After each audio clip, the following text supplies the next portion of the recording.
Imagine a version of football, the beautiful game, but one that truly welcomes everyone, regardless of age, fitness level. A game where, like, strategy and smart movement and just pure enjoyment actually count for more than raw speed. What if that wasn't just some nice idea, but a real thing? Happening right now, transforming lives on pitches all over. Well, today, in this deep dive, we're stepping onto that very pitch. We're exploring walking football. And specifically, we're going to unpack the essentials for coaching this pretty unique and rewarding sport. We've basically taken a comprehensive guide from an expert coach and boiled it down to the really practical, impactful stuff.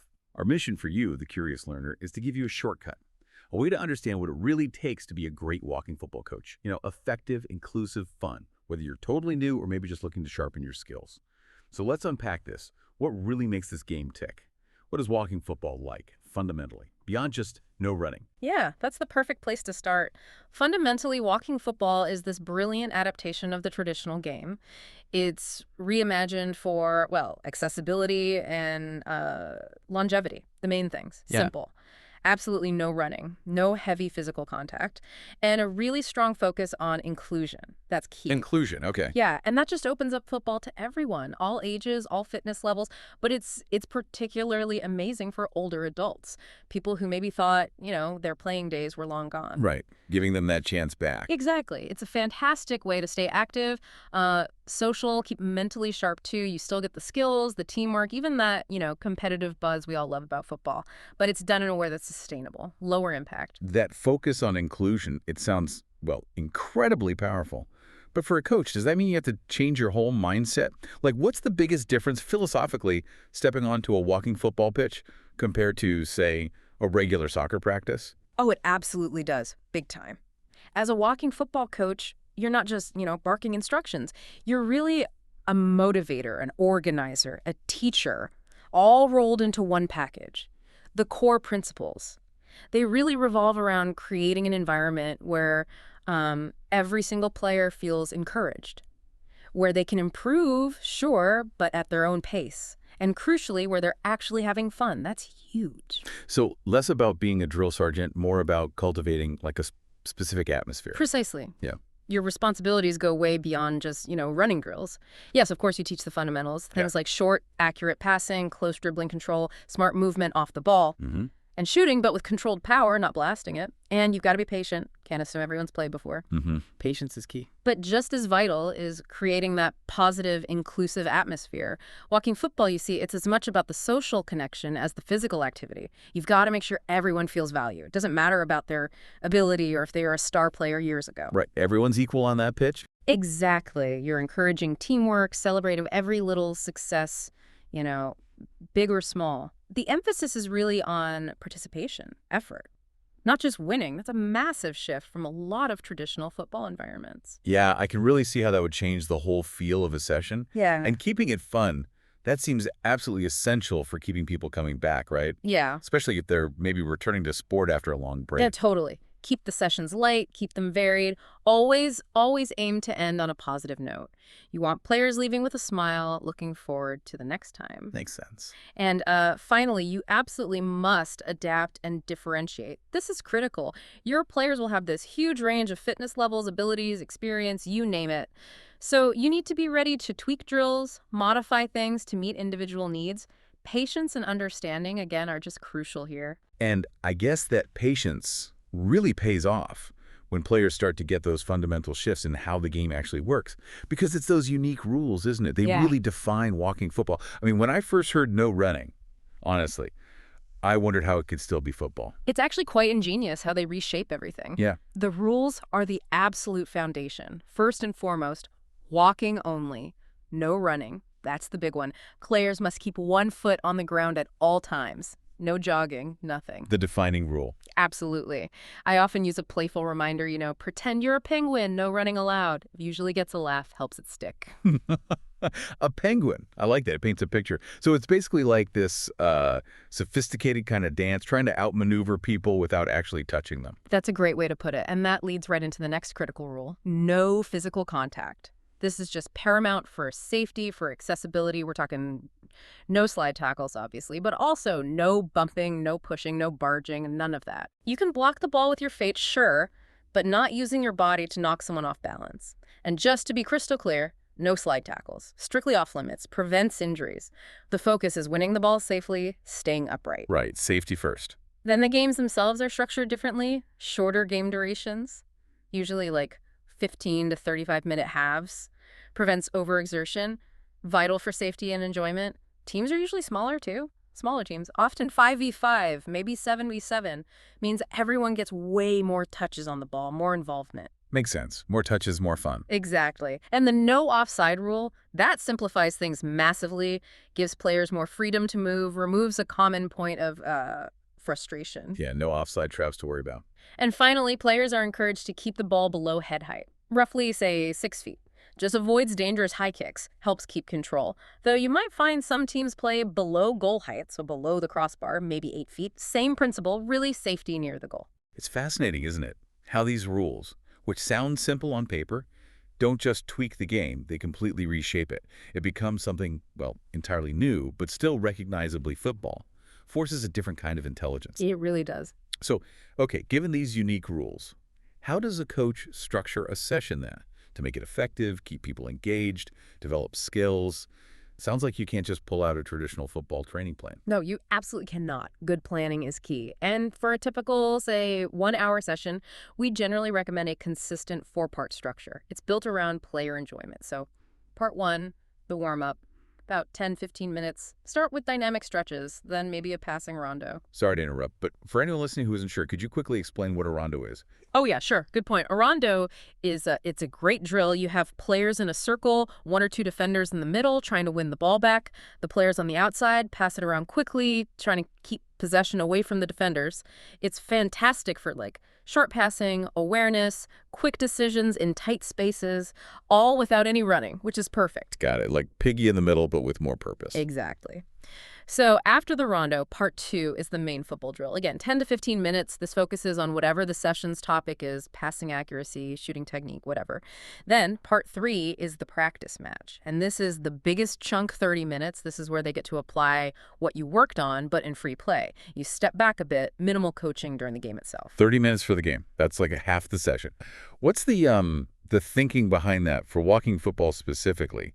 How does that structure address the unique needs of these players differently than, say, a youth session? That's where the insight really lies. The genius is, well, partly its predictability. Consistency is comforting for many walking footballers. But more importantly, it deliberately puts the practice match front and center. It's the longest part. Okay. Because we know players come to play. That's the main draw, right? Not just to do drills. This structure guarantees they get that satisfaction, which is crucial for keeping them engaged, keeping them coming back, especially for older adults where maybe managing energy and avoiding overexertion is a factor. It's built on sustainable enjoyment, not just pushing for peak performance. Right. Focus on the fun, the playing part. Exactly. And then finally, part 4 is the cool down, 5-10 minutes, light walking, some static stretching. And the great thing about this template, you don't need to reinvent the wheel every single week. You just swap out that part 2 drill, focus on a different skill or tactic each time. It's efficient, it's effective, keeps it fresh but familiar. That makes perfect sense. Predictable structure, variable content. So, okay, with that structure as a base, what are your top strategies for really keeping players engaged? Motivated. Coming back week after week? Because it sounds like it's not just about the football skills, it's about building a real community feeling. Oh, engagement is absolutely crucial. Number 1, I'd say, is variety. Variety is the spice of life, right? Mix up your drills often. Don't let things get stale.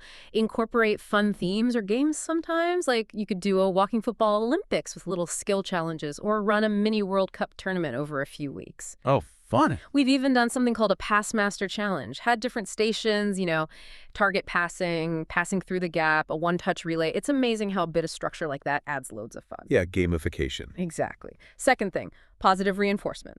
This is vital. And be specific. Don't just say, good job. Say, great pass, Sean. You put just the right weight on it, found that perfect gap. Makes a real difference. Specific praise. Got it. Friendly competition can also work well. But keep it lighthearted. Focus on effort, participation, not just who wins. Also, don't underestimate player input. Ask them. What drills do they enjoy? What skills do they want to work on? Makes them feel ownership. Good point. Even simple things like playing some music in the background can lift the mood. And of course, social time. Really important. Let players chat before the session, during water breaks, maybe stick around after. That post-session coffee and chat thing, incredibly popular, builds that community spirit. Yeah, the social blue. And always, always celebrate successes, big ones, small ones, team goals, individual improvements. Acknowledge it all. That raises a really important question, though. You mentioned the wide range of abilities. In a group like that, how do you actually meet everyone's needs in one session? How do you adapt things without making some players feel bored or others totally overwhelmed? Yeah, that's the art of it, isn't it? It's all about smart adaptation and differentiation. So for your beginners, you focus right down on the absolute fundamentals. Clear, simple instructions, loads of patience and encouragement, think short, easy passes, bigger targets for shooting drills, maybe confine dribbling practice to a small, safe area to build that close control and confidence. Build confidence first. Exactly. Give them quick, positive feedback.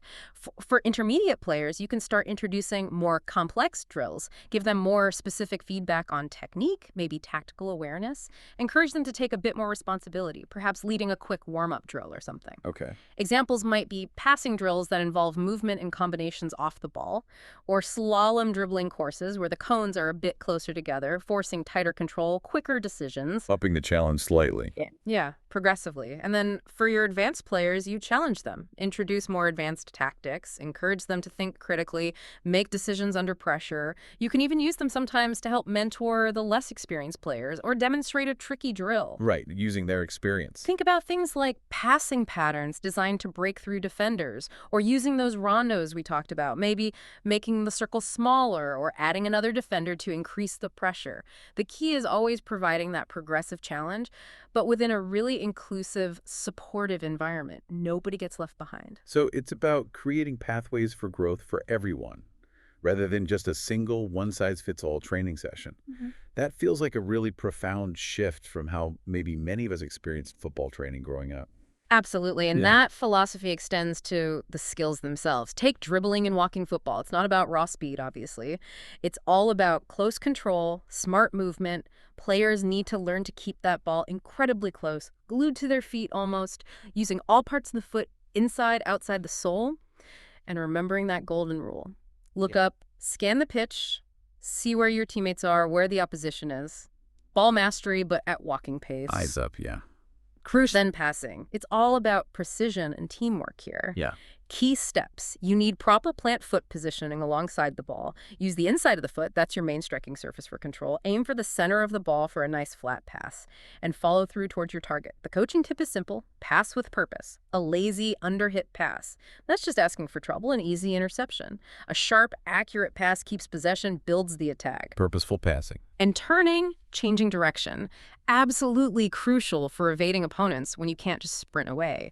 Two really effective moves are the drag back, using the sole of your foot to pull the ball back behind you, and the inside chop, using the inside of your foot to push the ball sideways quickly. Ah, the chop. Classic. Both help you change direction sharply.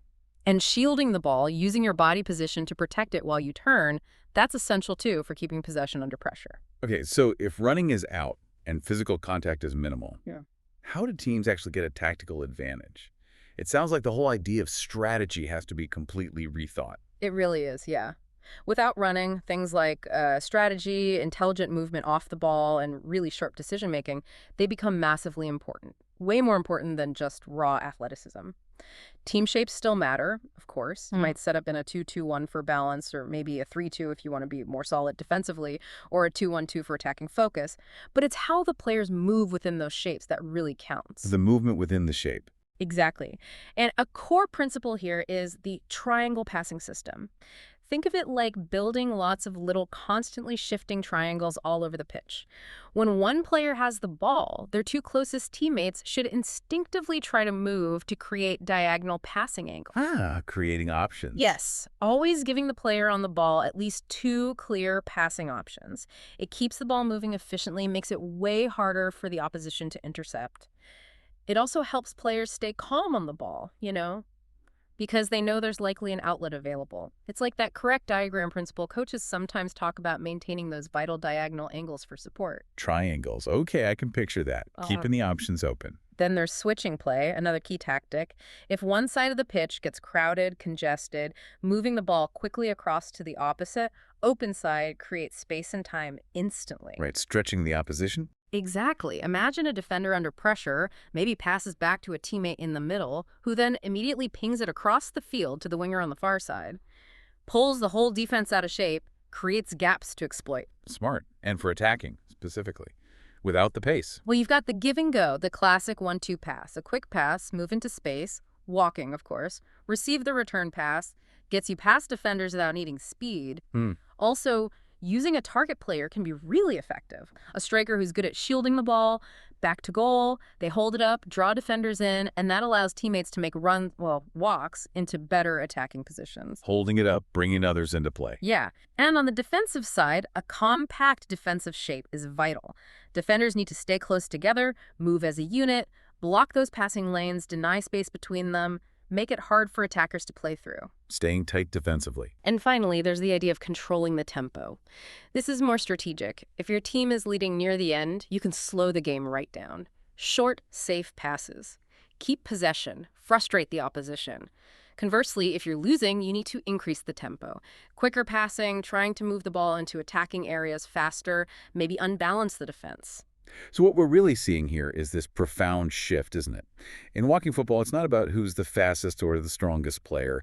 It's about who's the smartest, who can anticipate the play, who can work together intelligently. These tactics really show how collective movement and clever play beat raw athleticism. That feels like a powerful lesson, actually, even beyond the football pitch. Absolutely. It really is. And those principles, they extend to how you handle the common coaching challenges you'll face. Varying fitness levels, that's a big one, always comes up. You manage this with those modified drills we talked about, maybe using rotational systems so people get rests, encouraging active rest, like light walking when they're off, setting personalized goals, and just fostering that really supportive atmosphere where players cheer each other on regardless of their pace. Supporting each other. Yeah. To keep players engaged long-term, introduce variety, use that positive reinforcement consistently, set short-term achievable goals, maybe themed sessions now and then, like Super Shot Saturday or something fun. Keep it fresh. Dealing with injuries well, prevention is key. Thorough warm-ups, cool-downs, crucial. Encourage players constantly to listen to their bodies. Don't push through pain. And always, always be prepared with a well-stocked first aid kit. Be prepared. Managing different expectations. That comes down to open communication. Talk to your players. What do they want from the sessions? Focus on personal development and enjoyment, not just winning tournaments. And maintaining that positive team atmosphere.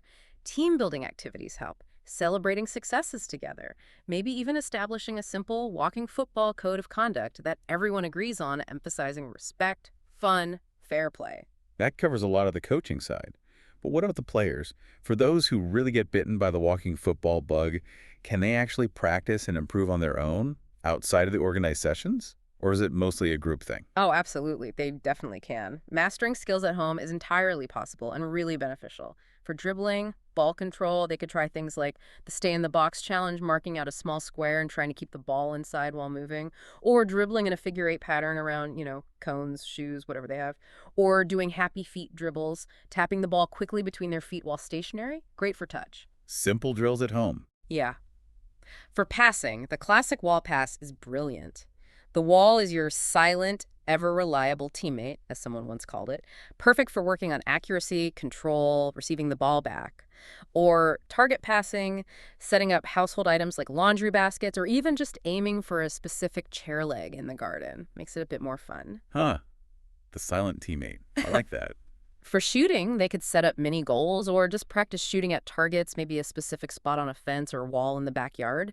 Focuses on that precision and controlled power. And even for fitness and movement, simple exercises help. Things like walking lunges, lateral quick steps side to side, leg swings for mobility, all help maintain stamina and flexibility between sessions. That's great advice, especially the wall pass. And it really sounds like that community aspect, the social side, is just as fundamental as the football itself. How do coaches really nurture that, make it happen? It truly is fundamental. As coaches, yeah, you're building more than just a team. You're building a group of friends who enjoy playing together. Encourage communication on the pitch. Simple things like getting players to call your teammate's name first before they pass. Builds awareness, connection, trust. Little things matter. Build that trust through drills too, like partner passing and moving where they have to rely on each other. And implement fun team building activities. Could be as simple as team naming if you have regular groups, or creating silly team cheers. For example, I heard one team chanting, "We walk, we play, we're gonna win today," clapping along, having a laugh. It builds camaraderie. I can just picture that. I once saw a team whose cheer involved them all shuffling their feet in place while chanting, really leaning into the whole walking only thing. It was brilliant. Exactly. That's perfect. Finding those fun, memorable ways to bond, it's gold. And always reinforce confidence. Use that specific praise we talked about. Positive reinforcement. Set clear, achievable goals, not just for skills, but maybe team goals too, like completing a certain number of passes. Celebrate the small wins. Which really brings us back full circle, doesn't it? To that idea of age-appropriate and inclusive coaching for everyone. You constantly reiterate the focus on fun and social interaction. Maybe start sessions with quick icebreakers, or a joke of the day just lightens the mood. You adapt to those different fitness levels constantly. Use progressive warm-ups that gradually increase intensity. Maybe even designate rest stop options on the pitch, safe zones where players can take a quick, active break if needed without feeling like they're letting anyone down. Rest stops. That's a thoughtful touch. Emphasize joint mobility and flexibility. Gentle stretching is important. Maybe dedicate a mobility minute during the warm-up, specifically for moving joints through their range of motion. Simplify tactical concepts. Use analogies like connect the dots for passing moves.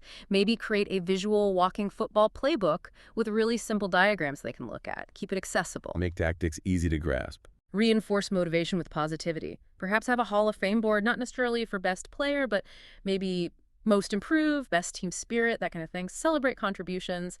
And finally, just actively encourage that social connection and team spirit. Organize occasional post-training socials if possible. Create team rituals, maybe even a simple Walking Football Facebook newsletter or WhatsApp group to share updates, photos, keep people connected between sessions. It's so clear, listening to all this, that the role of a walking football coach is incredibly holistic.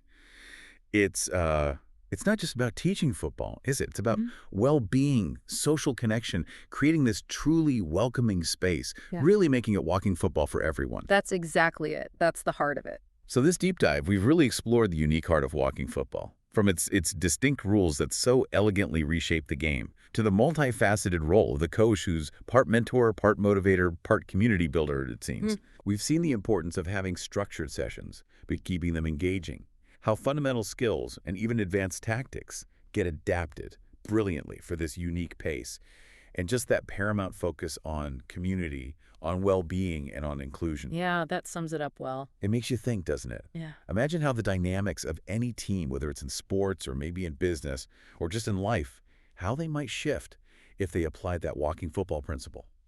Prioritizing shared understanding, calculated movement, inclusive adaptation over just pure speed or brute force. What wisdom might we all gain by perhaps slowing down a bit and focusing on building together? That's a really interesting thought. So for you listening, what will you take away from this deep dive into the fascinating world of walking football coaching?